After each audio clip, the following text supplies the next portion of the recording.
Hey, what's going on, guys? Gillis TV back here after a long Canada Day with the family. And what a busy Canada Day. July 1st, free agent frenzy it was for the Edmonton Oilers. I got a quote now. No GM, no problem for this Edmonton Oilers team as Jeff Jackson proved me wrong. I had doubts about him taking control, but he is a businessman and he made the Edmonton Oilers better than we were just 5 days ago there. So let's get into everything you need to know about this new look Edmonton Oilers. So some familiar names coming back, some questions about cap issues and what's going on and all that. So we'll kind of break everything down for you today. And let's start with back on June 28th, Calvin Pickard signing a 2-year extension with the Edmonton Oilers for $1 million a year. I thought that was ultimately one of the better deals that Jeff Jackson did, was getting Pickard. He played, I think it was 23 games or something last year, stepped up in the playoffs while Stuart Skinner needed a break,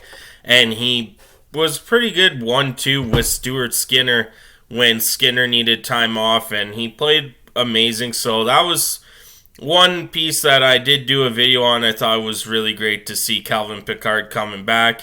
Let's start off with bringing back the dynamic duo, the power play or penalty kill unit, in the playoffs was really stellar, and bringing back Connor Brown and Matthias Janmark yesterday was solid. Connor Brown coming back on a 1-year, $1 million deal. I know I had a lot of doubts last year, and that was because, like I said in a video, a lot of us were, the money we were paying Connor Brown with the bonuses to what Connor Brown was doing didn't make sense. Playoff Brown came. We loved it. Hopefully that's the Brown we get this year. And even for $1 million, just being that penalty kill guy is great. And like I said, Matthias Janmark is back on a 3-year. I think it comes out to $1.45 million for 3 years. Love to see Matthias back with the Edmonton Oilers here. They also did some depth signings early on yesterday. James Hamblin on his way back, 2 years, $755,000 a year. Noah Philp is back on $775,000 a year. Those two guys, depth players, could push for a roster spot for Derek Ryan's spot. We'll see how that goes. Noah Philp, of course, a great story there for him. And Noah Hoffenmeyer is back with the Oilers, 1 year, $775,000. Then we get our big guy here, Victor Arvidsson. He gave up on Fogle. Fogle went to LA. We got Victor Arvidsson, a little bit older, but 2 years for $4 million.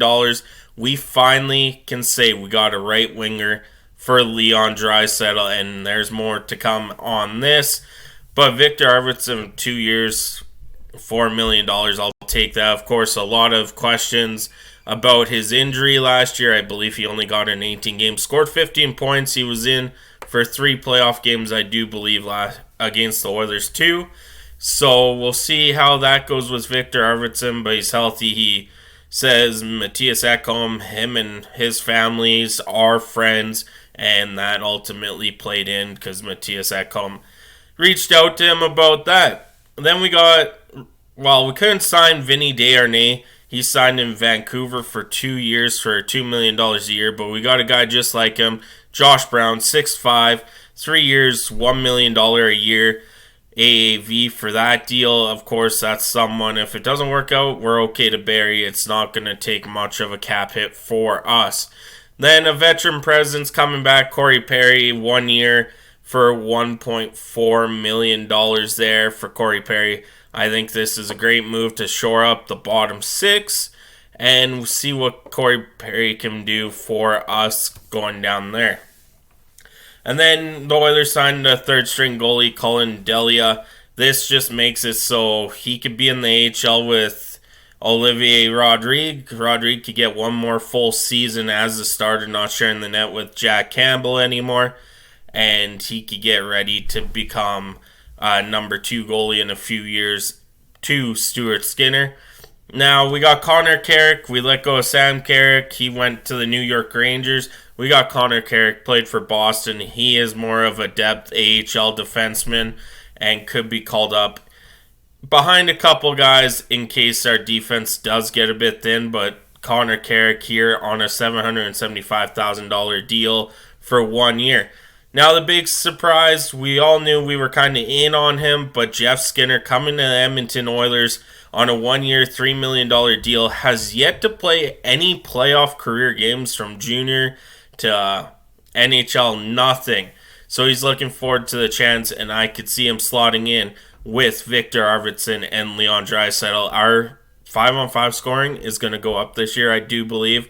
I think we don't need to rely on the power play as much as I like the power play, and it's still going to be a huge factor. With some of these signings, just helping Leon Draisaitl out, actually getting him a top 6 winger in Skinner and Arvidsson, it's going to be huge. We already talked about Janmark. Troy Stecher is coming back on a 2-year deal worth $787,500. Right now, it is safe to say he will be either the 6th or 7th defenseman. I believe he got the step on Joshua Brown. And of course, Proberg hasn't signed his qualifying offer yet or a deal with the Oilers. Neither has Dylan Holloway. So we'll kind of keep an eye on that for sure today.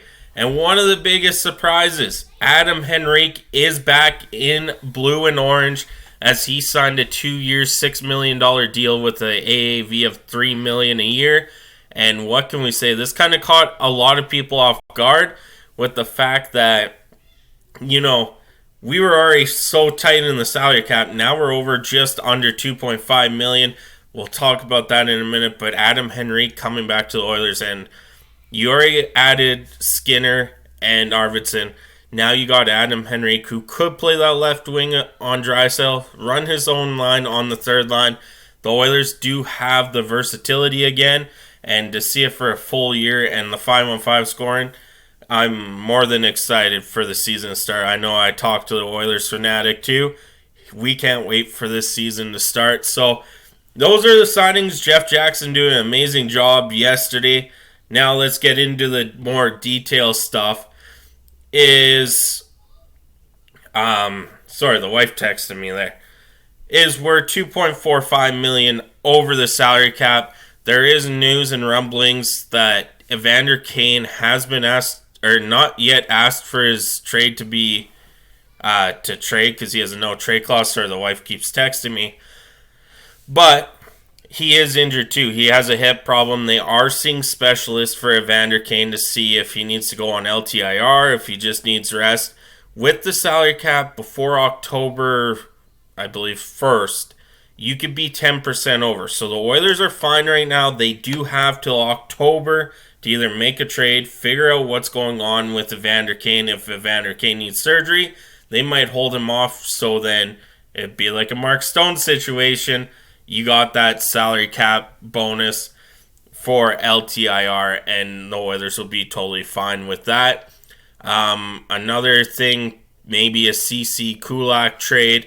I'm more in favor of a CC trade. That's one thing for sure, is I'd rather see Cody CC go, Philip Proberg play, Troy Stecher. We know he could play in the NHL.